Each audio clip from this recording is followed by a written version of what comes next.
frokosttid her på Kujum Lodge. Der sidder pigerne oppe på hjørnebordet, og der har vi baren bagved.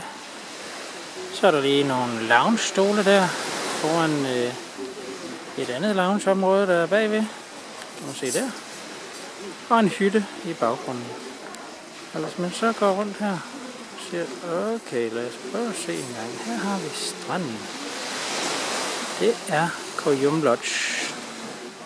Det er så dejligt her. Man går en tur langs stranden. Man hygger sig.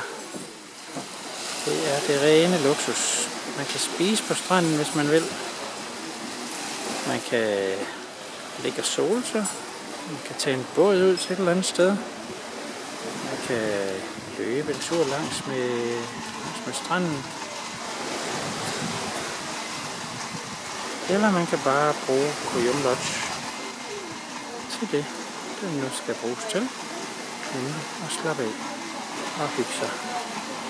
Der er restauranten også et rigtig godt sted. Så er vi tilbage ved pigerne.